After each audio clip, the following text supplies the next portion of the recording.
Hey guys, welcome to my channel. तो दोस्तों, आज मैं आपके लिए एक बहुत ही पॉपुलर एनिमे सीरीज को लेकर आया हूं जिसका नाम है जुजुत्सु काइसन, जो कि एक बहुत ही मजेदार एनिमे सीरीज है। और आज की इस वीडियो में मैं इस सीरीज के सीजन 1 को पूरी तरह से एक्सप्लेन करने वाला हूं, यानी कि वीडियो होने वाली है बहुत ही ज्यादा इंटरेस्टिंग। तो चलिए बिना किसी देरी के अब वीडियो को शुरू कर लेते हैं।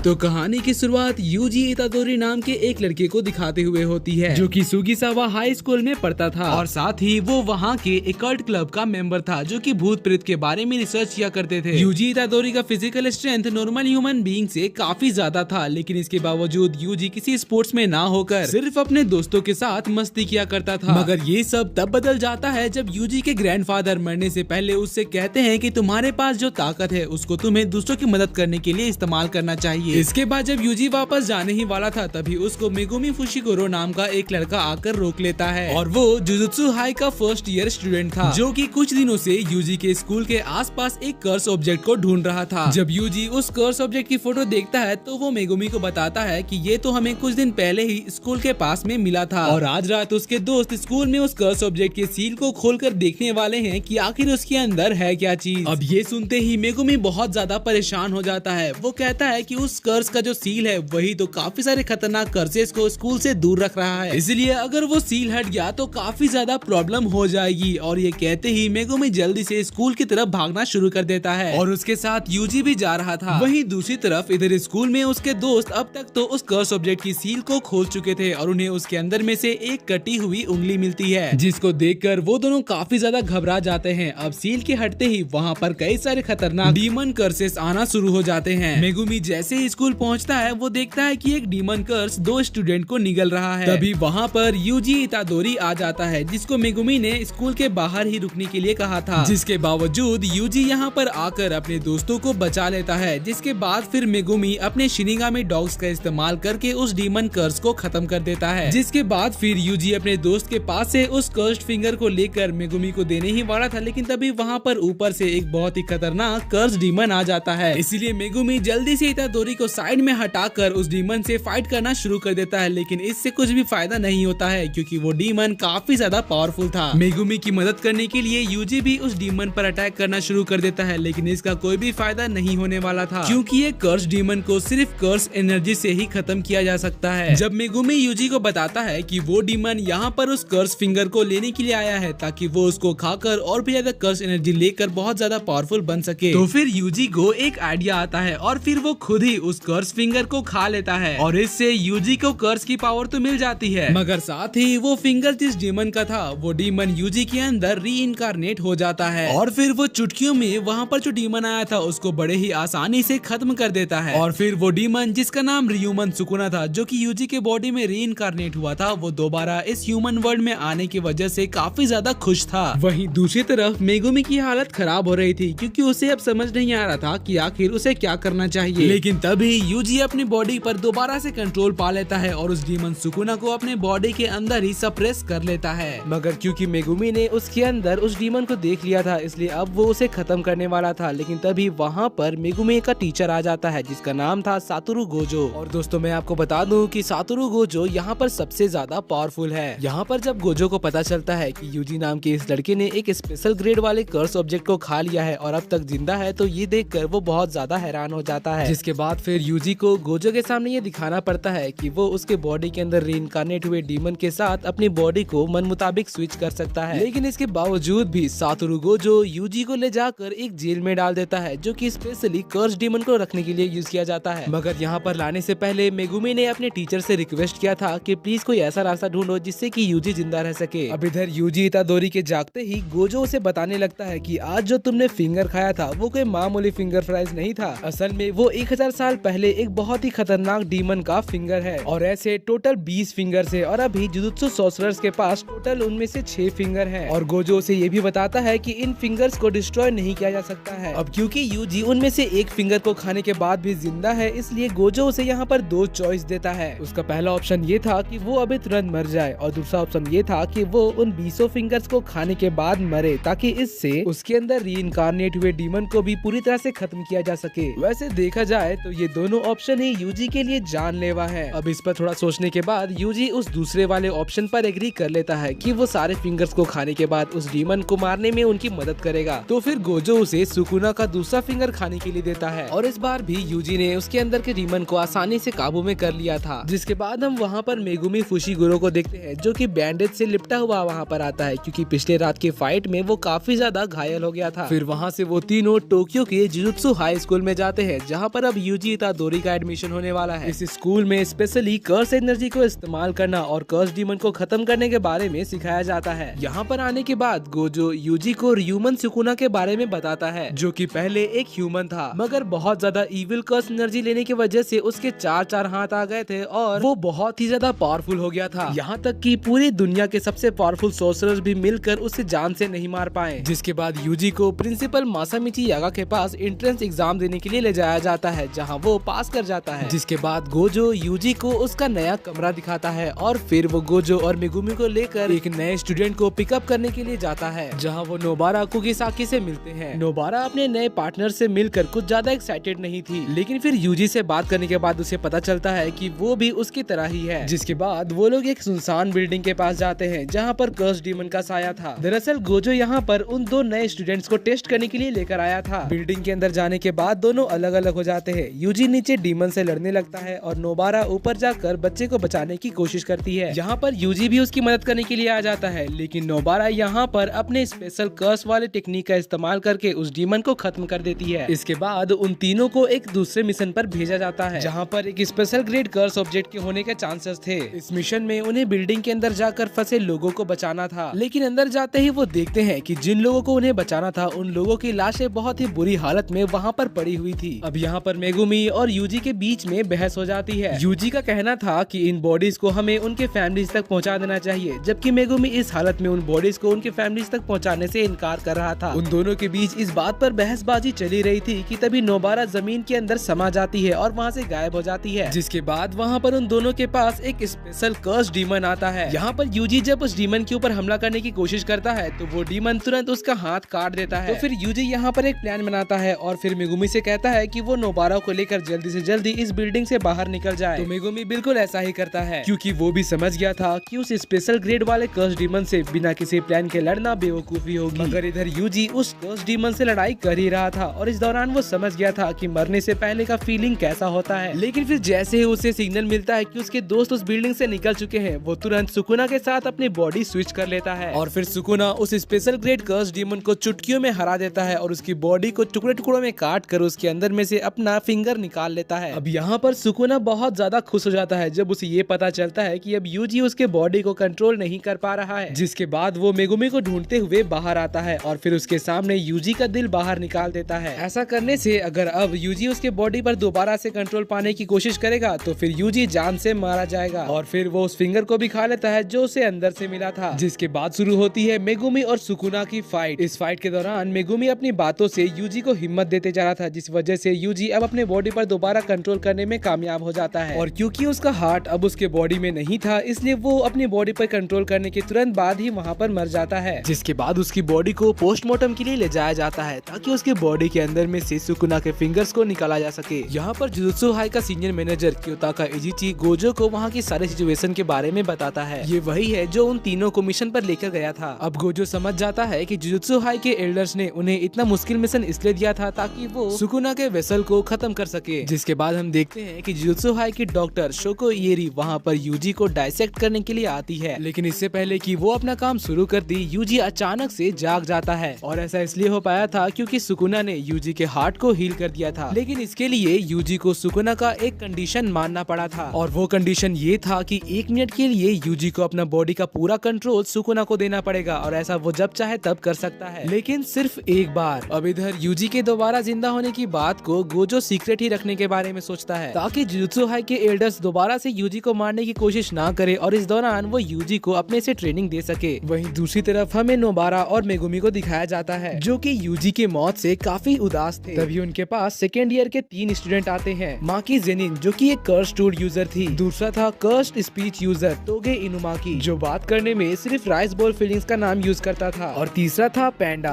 अब यहाँ पर नोबारा और मेगुमी को स्ट्रॉन्ग बनना था इसलिए वो उनके inter high school sorcerer goodwill event में पार्टिसिपेट करने के लिए एग्री कर लेते हैं। जिसके बाद दूसरी तरफ हमें एक इंसान को दिखाया जाता है जो कि 3 कर्सेस के साथ एक रेस्टोरेंट में घुस रहा था। यहाँ पर बैठकर वो लोग सोर्सरर्स के खिलाफ एक प्लान बना रहे थे। उस बंदे का नाम था गेटो। यहाँ पर वो बाकी कर्स डीमंस को अपना प्लान बता रहा था। वो कहता है कि अगर हमें सोर्सरर्स के खिलाफ वॉर में जीतना है तो सबसे पहले हमें एक स्पेशल ग्रेड कर्स्ड आइटम के इस्तेमाल से सातोरु गोजो को इमोबलाइज करना है, यानी कि उसे कहीं पर कैद करना है, और फिर ह्यूमन सुकुना को अपने टीम में शामिल करना होगा। जिसके बाद सीन चेंज होता है और हमें जुजुत्सु हाई स्कूल का प्लेग्राउंड दिखाया जाता है जहाँ पर नोबारा, मेगुमी और बाकी लोग ट्रेनिंग कर रहे थे। वहीं दूसरी तरफ यूजी इतादोरी भी गोजो के साथ ट्रेनिंग कर रहा था क्योंकि आधे महीने के बाद उनका वो इवेंट होने वाला है। मेगुमी और नोबारा क्लोज कॉम्बैट की ट्रेनिंग ले रहे थे जबकि यूजी बैठकर मूवीज देख रहा था। दरअसल ये ट्रेनिंग का टेक्निक गोजो का है। उसने यूजी से कहा था कि इस मूवी को देखते के समय तुम्हें अपने बॉडी में कर्स एनर्जी को फ्लो करवाना होगा और इमोशन के चेंज होते के साथ अपने कर्स पावर को मैनिपुलेट करना होगा। जिसके बाद गोजो वहाँ से कार में बैठकर जाने लगता है, मगर रास्ते में उसे एक खतरा महसूस होता है तो वो रास्ते में उतर जाता है और अपने ड्राइवर को आगे भेज देता है। तभी वहाँ पर एक जोगो नाम के स्पेशल ग्रेड कर्स डीमन का एंट्री होता है और वो आते ही सीधे गोजो के ऊपर अटैक्स करने लगता है। लेकिन उसका एक भी अटैक गोजो को नहीं लगता क्योंकि गोजो के पास थी इन्फिनिट वॉइड की पावर, यानी कि जब तक वो ना चाहे तब तक उसे कोई भी नहीं छू सकता। अब उस डीमन को थोड़ी देर पीटने के बाद गोजो यूजी को वहाँ पर लेकर आता है ताकि वो उसे डोमेन एक्सपेंशन के बारे में सिखा सके। अब यहाँ पर गोजो और यूजी को आपस में बात करता देख वो डीमन मौके का फायदा उठाकर सबसे पहले अपने डोमेन एक्सपेंशन को एक्टिवेट कर लेता है। लेकिन इसके बावजूद भी गोजो उस पर ध्यान ना देते हुए यूजी को ये बता रहा होता है कि अगर कोई डोमेन एक्सपेंशन का इस्तेमाल करता है तो फिर उसके पावर को बूस्ट मिलता है और इसको रोकने का सिर्फ 2 तरीका है, या तो कोई बंदा बाहर से उस पर अटैक करे या फिर जो बंदा अंदर फंसा हुआ है वो अपने डोमेन एक्सपेंशन का इस्तेमाल करे जो कि उसके दुश्मन से ज्यादा पावरफुल होना चाहिए। जिसके बाद फिर गोजो उस डीमन को हराने के लिए अपने डोमेन एक्सपेंशन का इस्तेमाल करता है जिसका नाम है इन्फिनिटी वॉइड, और फिर वो उसे हरा देता है। लेकिन इससे पहले कि वो उस डीमन से कुछ इन्फॉर्मेशन निकलवा सके वहाँ पर उस डीमन का दोस्त हनामी आकर उसे बचा लेता है। जिसके बाद वो दोनों अपने हाइड आउट में जाकर गेटो से मिलते हैं। यहाँ पर गेटो उन्हें अपना प्लान बता रहा होता है कि 31 अक्टूबर को शिबुया में गोजो को कैद करके अपना प्लान आगे बढ़ाएंगे। जिसके बाद सीन चेंज होता है और हमें अगले दिन का सीन दिखाया जाता है जहाँ पर एक दूसरे स्कूल से अवाई टोडो और माई जेनिन नाम के 2 स्टूडेंट यहाँ पर गुडविल इवेंट के लिए आए थे। लेकिन यहाँ पर तो उनकी फाइट मेगुमी और नोबारा से हो जाती है, तो उनकी फाइट रोकने के लिए वहाँ पर एक सेकेंड ईयर का स्टूडेंट आ जाता है और साथ ही वहाँ पर मिया जेनिन की बड़ी बहन भी आ जाती है और यहाँ पर उनके बीच थोड़ी देर बहसबाजी भी होती है। जिसके बाद फिर उन्हें यहाँ से जाना पड़ता है। वहीं दूसरी तरफ हमें दिखाया जाता है कि यूजी केंटो ननामी नाम के एक ग्रेड 1 सोर्सरर के साथ एक मिशन पर गया हुआ था जहाँ उन्हें बढ़ते कर्स डीमंस के बारे में पता लगाना था। जिसके बाद हमें ननामी का स्पेशल कर्स टेक्निक देखने को मिलता है जिसके इस्तेमाल से वो काफी सारे डीमंस को आसानी से हरा रहा था। और यहाँ पर हमें यूजी का नया डाइवर्जन फिस्ट अटैक भी देखने को मिलता है, मगर यहाँ पर उन सबको खत्म करने से पहले ननामी नोटिस करता है कि वो लोग जिससे लड़ रहे हैं वो लोग असल में तो ह्यूमंस है जिनकी बॉडी को चेंज किया गया है। जिसके बाद सारे एविडेंस को देखते हुए ननामी यूजी को एक मिशन देता है। वो कहता है कि तुम्हें जुनपे नाम के उस विटनेस को जाकर इन्वेस्टिगेट करना है और फिर वो डिसाइड करता है कि वो खुद जाकर अकेले में उस डीमन को ढूंढेगा जिन्होंने उनके बॉडी को वैसे चेंज किया था। ननामी को वो डीमन सुवर्स में मिलता है और उसका नाम माहिटो था। ये एक स्पेशल ग्रेड का कर्स डीमन था जो कि बात भी कर सकता था। यहाँ पर वो ननामी को अपने कर्स टेक्निक के बारे में बताता है कि उसकी टेक्निक उसे मदद करती है किसी भी इंसान के सोल को टच करके उसके बॉडी को रीशेप करने का। जिसके बाद हमें माहिटो और ननामी के बीच में एक जबरदस्त फाइट देखने को मिलती है जिसमें शुरुआत में ननामी स्ट्रगल कर रहा था लेकिन फिर वो बाद में अपने फुल पोटेंशियल को इस्तेमाल करके माहिटो के बॉडी को पूरी तरह से डिस्ट्रॉय कर देता है, मगर किसी तरह से वो मौके का फायदा उठाकर वहाँ से भाग जाता है और ननामी भी वहाँ से चला जाता है। वहीं दूसरी तरफ यूजी और इजीची जुनपे को ढूंढ लेते हैं, लेकिन इससे पहले कि वो डायरेक्टली जाकर उससे मिले वो लोग एक प्लान बनाते हैं ये देखने के लिए कि कहीं जुनपे के पास भी कर्स पावर तो नहीं है। लेकिन उनके प्लान में थोड़ी गड़बड़ हो जाती है, लेकिन इसके बावजूद यूजी जुनपे से अकेले में बात कर पाता है। यूजी के पूछने पर वो बताता है कि वो कर्स डीमंस को देख सकता है, लेकिन जब यूजी उससे पूछता है कि क्या तुम्हें पता है कि आजकल यहाँ पर जो क्राइम्स हो रहे हैं उसके पीछे किसका हाथ है, तो इसके जवाब में जुनपे कहता है कि उसे कुछ भी नहीं पता, लेकिन असल में बात तो ये है कि वो माहिटो का दोस्त है। यहाँ पर इनके बीच काफी देर बातचीत होती है और पता चलता है कि दोनों को ही मूवीज में इंटरेस्ट है। और फिर शाम में जुनपे की मदर यूजी को डिनर के लिए इनवाइट भी करती है। डिनर के बाद जब यूजी वहाँ से जा रहा था तब जुनपे उससे कहता है कि मुझे पता है कि तुम एक जुजुत्सु सोर्सरर हो, लेकिन इस बात से दोनों को ही कोई फर्क नहीं पड़ता। उसी रात जब जुनपे की मदर आधी रात को नींद से जागती है तो वो देखती है कि उसके टेबल में एक कटी हुई उंगली है जो कि असल में सुकुना के फिंगर फिंगर थी, जिसकी कर्स एनर्जी से अट्रैक्ट होकर वहाँ पर एक डीमन आता है और वो जुनपे की मदर को मार देता है। दरअसल सुकुना की फिंगर वहाँ पर माहितो ने ही रखी थी और वो जुनपे को भड़काने लगता है। वो कहता है कि ये फिंगर यहाँ पर तुम्हारे क्लास का वो बदमाश रखा होगा जो कि तुम्हें परेशान किया करता है। तो ये सुनकर उसे बहुत गुस्सा आता है, इसलिए वो चला जाता है स्कूल उस बंदे से बदला लेने के लिए। उसके साथ माहितो भी वहाँ गया था। वो सबसे पहले जाकर एक बैरियर बनाता है ताकि कोई भी वीक कर्स एनर्जी वाला बंदा उसके अंदर ना घुस सके और ना ही वहाँ से बाहर निकल सके। अंदर जाकर जुनपे अपने नए पॉइजन कर्स टेक्निक से उस लड़के को मार देता है जिसके बारे में माहितो ने उसे बताया था। तभी वहाँ पर यूजी भी पहुँच जाता है जुनपे को गलत काम करने से रोकने के लिए और वो अपनी बातों से जुनपे का मन भी बदल देता है। लेकिन तभी वहाँ पर माहितो आकर अपने पावर से जुनपे की बॉडी को चेंज करके उसे एक मॉन्स्टर बना देता है। तो अपने दोस्त को बचाने के लिए यूजी सुकुना से मदद मांगता है, लेकिन सुकुना यहाँ पर उसकी मदद करने से इनकार कर देता है और उस पर हंसने लगता है। फिर थोड़ी देर बाद जुनपे की यहाँ पर मौत हो जाती है। अब इससे यूजी को बहुत ज्यादा गुस्सा आने लगता है और फिर वो माहितो के ऊपर अटैक करना शुरू कर देता है। फाइट के दौरान माहितो यूजी पर भारी पड़ रहा था, लेकिन यूजी भी हार मानने वाला नहीं था और फिर लकीली वहाँ पर ननामी आ जाता है, जिसके बाद यूजी और ननामी मिलकर माहितो को पीट कर उसकी हालत खराब कर देते हैं। तो अब उसके पास सिर्फ एक ही रास्ता बचा था। माहितो अपने डोमेन एक्सपेंशन का इस्तेमाल करके ननामी को उसमें कैद कर लेता है, लेकिन इससे पहले कि माहितो ननामी को अपने डोमेन एक्सपेंशन में पूरी तरह से खत्म करता, बाहर से यूजी उसके डोमेन एक्सपेंशन में घुस जाता है और ऐसा करने से माहितो गलती से रियूमन सुकुना की सोल को टच कर लेता है। And because Sukuna was the most powerful demon of his time, वो अपने एक ही अटैक से माहितो को अपने घुटने पर ला देता है। और क्योंकि अब माहितो की पावर बहुत ज्यादा ही कम हो गई थी, इसलिए वो अब इस फाइट से रिट्रीट करने के बारे में सोचता है और अपनी बॉडी को छोटा करके बगल के नाले में से भाग जाता है। माहितो यूजी को अब अपना राइवल मानने लगा है और यूजी भी डिसाइड कर लेता है कि वो आज के बाद दोबारा कभी नहीं हारेगा और वो माहितो से जुनपे की मौत का बदला जरूर लेगा। जिसके बाद सीन चेंज होता है और हमें दिखाया जाता है कि अब गुडविल इवेंट वाला दिन आ गया है और इस कंपटीशन में पार्टिसिपेट करने के लिए क्योटो स्कूल के सारे स्टूडेंट्स और टोक्यो स्कूल के भी सारे स्टूडेंट्स यहाँ पर मौजूद थे। लेकिन इससे पहले कि कंपटीशन शुरू होता, वहाँ पर गोजो आ जाता है और अपने साथ यूजी को ले आता है, मगर यहाँ पर उसके दोस्त उसे देखकर खुश होने की जगह बहुत ज्यादा शॉक हो जाते हैं और अजीब सा रिएक्शन देते हैं। अब क्योंकि यूजी यहाँ पर अचानक से आ गया था, तो वो लोग अब दोबारा से अपनी टीम में स्ट्रेटेजी को रीप्लान करने के लिए जाते हैं और वो लोग प्लान बनाते हैं कि वो लोग यूजी के इस्तेमाल से टोडो को डिस्ट्रैक्ट करेंगे।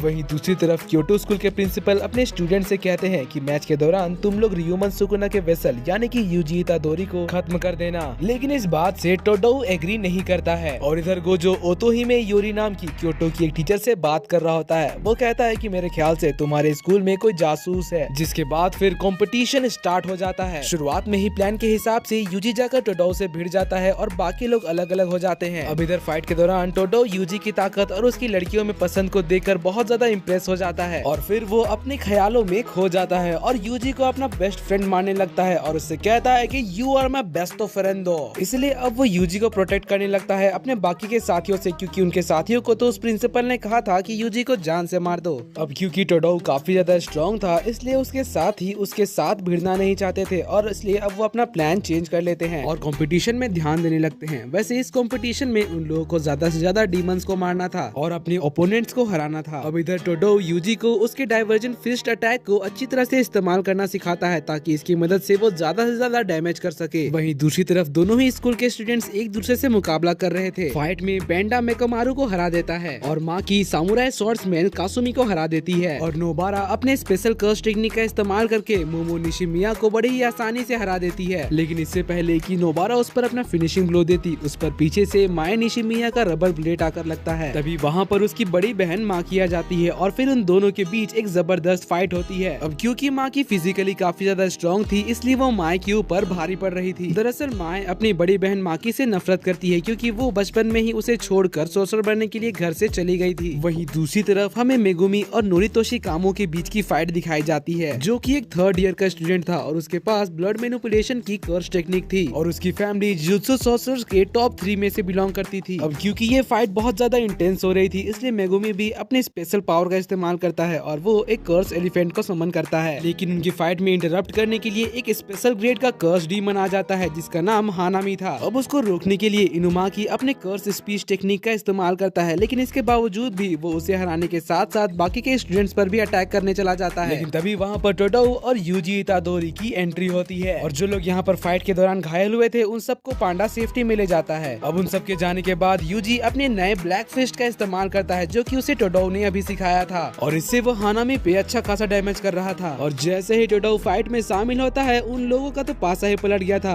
अब वो दोनों मिलकर हानामी पर भारी पड़ रहे थे। टोडो की स्पेशल कर्स टेक्निक थी क्लैपिंग। इसके इस्तेमाल से वो किसी भी कर्स ऑब्जेक्ट या फिर किसी इंसान जिसके पास कर्स एनर्जी है उसके साथ प्लेस चेंज कर सकता है। अब यूजी और टोडो के बराज की वजह से वो कुछ भी नहीं कर पा रहा था, इसलिए अब वो डिसाइड करता है कि वो अपना डोमेन एक्सपेंशन का इस्तेमाल करेगा। लेकिन इससे पहले कि वो अपना डोमेन एक्सपेंशन कंप्लीट करता, वहाँ पर गोजो आ जाता है और वो सबसे पहले आकर उस बंदे को मारता है जिसने वहाँ पर बैरियर बनाया था, और फिर दूर से ही एक कैटास्ट्रोफिक डेविस्टेशन अटैक करता है हानामी को खत्म करने के लिए। लेकिन यहाँ पर हमें पता नहीं चलता कि हानामी सच में मारा गया या फिर वहाँ से भाग गया है, क्योंकि वो पूरा एरिया तबाह हो गया था। लेकिन फिर थोड़ी देर बाद हम हानामी को देखते हैं जो कि बहुत ही बुरी हालत में अपने हाइड आउट पर पहुंचता है। वैसे देखा जाए तो ये मिशन कर्सेस के लिए लकी ही था, क्योंकि इस मिशन में जो वो लोग चाहते थे वो उन्हें मिल गया। माहितो ने जुजुत्सु हाई में से सुकुना के 6 फिंगर्स को चुरा लिया था और साथ ही 3 स्पेशल ग्रेड कर्स ऑब्जेक्ट्स को भी। वहीं दूसरी तरफ जुजुत्सु हाई में सभी सीनियर ऑफिशियल्स इस इंसिडेंट के बारे में डिस्कस करने लगते हैं और स्टूडेंट्स को रिकवर होने का टाइम देते हैं, और फिर वो इस कंपटीशन को एक दूसरी तरह से कंटिन्यू करते हैं जो कि था एक बेसबॉल गेम। और इस गेम में टोक्यो स्कूल की जीत होती है। अब गुडविल इवेंट खत्म होने के बाद फर्स्ट ईयर स्टूडेंट्स को एक मिशन दिया जाता है और इस मिशन को ब्रीफ करने के लिए उनके पास आती है अकारी नीता। यहाँ पर वो लोग हाल ही में हुए डेथ्स के बारे में इन्वेस्टिगेट करते हैं, तो उन्हें पता चलता है कि जितने भी मरने वाले लोग थे वो सभी एक ही जूनियर हाई स्कूल से बिलोंग करते थे। और हमें पता चलता है कि ये वही स्कूल है जहाँ पर मेगुमी और उसकी बहन पढ़ा करती थी, और मेगुमी जब तक इस स्कूल में था तब तक वो यहाँ का डॉन हुआ करता था। जिसके बाद थोड़ा और इन्वेस्टिगेट करने के बाद उन्हें पता चलता है कि पास ही में एक ब्रिज है जो कि स्टूडेंट्स के बीच काफी फेमस है भूतिया एक्टिविटीज के लिए। लेकिन वहाँ पर जाकर भी उन तीनों को कुछ नहीं मिलता। तभी वहाँ पर मेगुमी का पुराना क्लासमेट आता है। वो अपने साथ एक लड़की को लेकर आया था जो कि मेगुमी को बताती है कि वो और उसकी बहन कुछ दिन पहले इस ब्रिज के पास आई थी और तब से उनके साथ बहुत ही बुरा हो रहा है। ऐसा लगता है कि उनके घर के ऊपर भी किसी बुरे आत्मा का साया है, और हाल ही में जिन लोगों की मौत हुई थी उन लोगों के साथ भी सेम यही केस हो रहा था। तो फिर अब मेगुमी डिसाइड करता है कि वो अकेले इस मिशन को कंप्लीट करेगा, लेकिन उसके दोस्त उसे ऐसा करने नहीं देते। वो लोग भी उसके साथ आ जाते हैं और फिर थोड़ी देर के बाद ही वो लोग उस कर्स स्पिरिट का इनकम्प्लीट डोमेन एक्सपेंशन को ढूंढ लेते हैं जो कि यहाँ पर इनोसेंट स्टूडेंट्स को मार रहा था। अब यहाँ पर अचानक से नोबारा और यूजी को कोई तीसरा कर्स स्पिरिट बाहर से खींच लेता है, जिसकी वजह से अब उस डीमन के साथ वहाँ पर सिर्फ और सिर्फ मेगुमी बचा हुआ था। शुरुआत में तो वो स्पेशल ग्रेड का कर्स स्पिरिट मेगुमी पर भारी पड़ रहा था और मेगुमी बहुत ज्यादा स्ट्रगल कर रहा था, लेकिन जैसे ही वो अपने एरिया एक्सपेंशन यानी कि इनकम्प्लीट डोमेन एक्सपेंशन का इस्तेमाल करता है वो उस डीमन को हराने में कामयाब हो गया था और उसकी बॉडी से उसे सुकुना का एक फिंगर भी मिलता है। यहाँ पर मेगुमी फाइट की वजह से बहुत ज्यादा थक गया था, इसलिए वो अपने ख्यालों में खो जाता है और उसे अपने फादर की याद आने लगती है जिन्होंने मेगुमी को बहुत कम उम्र में ही गोजो को सौंप दिया था एक सॉर्सरर बनने के लिए, और उसे अपने बहन की भी याद आने लगती है जिसको थर्ड ईयर में एक अननोन कर्स स्पिरिट ने पोजेस कर लिया है और तब से वो अब तक नींद में ही है और इसका इलाज उन्हें आज तक नहीं मिला है। वहीं दूसरी तरफ हमें दिखाया जाता है कि बाहर 2 कर्स स्पिरिट यूजी से सुकुना के फिंगर्स को लेने के लिए आए हैं। उनमें से एक जो स्पिरिट था वो बहुत ज्यादा अजीब लग रहा था, लेकिन जैसे ही यूजी उसकी पीठ को देखता है उसे समझ में आ गया था कि ये कोई इंसान नहीं बल्कि एक कर्स स्पिरिट ही है। इसका नाम ईजो था और उसके भाई का नाम केचिजू। सबसे पहले तो ये लोग नोबारा और यूजी के ऊपर अपना टॉक्सिक ब्लड थूकते हैं। दरअसल इन दोनों कर्स डीमंस को माहितो ने बनाया है उन 3 कर्स ऑब्जेक्ट का इस्तेमाल करके जो कि उसने जुजुत्सु हाई स्कूल में से चुराया था, और इसके लिए भी उसने इंसानों का इस्तेमाल किया है। मगर इधर उस ब्लड स्पिटिंग कर्स डीमन का पासा ही पलट जाता है जब नोबारा अपने कर्स डॉल टेक्निक का इस्तेमाल करती है, और क्योंकि यूजी के अंदर तो सुकुना है इसलिए उसके ऊपर किसी भी हार्मफुल टॉक्सिन का असर नहीं होता है। और फिर नोबारा और यूजी अपने नए टेक्निक का इस्तेमाल करके उन दोनों डीमंस को खत्म कर देते हैं। और जब इस बात की खबर उन दोनों डीमंस के बड़े भाई को पता चलता है जिसका नाम चोजो था तो उसे बहुत ज्यादा गुस्सा आता है। तो फिर अब ये सब कुछ खत्म होने के बाद नोबारा और यूजी मेगुमी को नीचे जंगल में पाते हैं। यहाँ पर मेगुमी जब यूजी को सुकुना के फिंगर को संभाल कर रखने के लिए देता है तो सुकुना मौका देखते ही उस फिंगर को खा लेता है। अब मिशन के कंप्लीट होने पर वो सब वापस जुजुत्सु हाई में लौट आते हैं। यहाँ पर मेगुमी नोबारा से कहता है कि जब से यूजी ने सुकुना के फिंगर को खाया है तब से आसपास के एरिया के सारे कर्स डीमंस एक्टिव हो गए हैं और इस वजह से काफी ज्यादा मौतें हो रही हैं। मगर ये बात हमें यूजी से छुपा कर रखनी होगी। मगर उन्हें ये बात पता नहीं थी कि सुकुना ने ऑलरेडी यूजी को ये बात बता दिया है और यूजी इस बात को मेगुमी से सीक्रेट रखना चाहता है। जिसके बाद हमें दिखाया जाता है कि फर्स्ट ग्रेड सॉर्सरर मेमे और टोडो प्रिंसिपल गाकुगांजी के पास मिलने जाते हैं। दरअसल यहाँ पर वो दोनों माकी जेनिन, पांडा, नोबारा कोगिसाकी, मेगुमी फुशिगोरो और यूजी इतादोरी के बारे में रेकमेंड करने आए हैं। वो कहते हैं कि ये लोग बहुत ज्यादा टैलेंटेड है और और अभी इनकी कैपेबिलिटी ग्रेड ए सोर्सरर की है।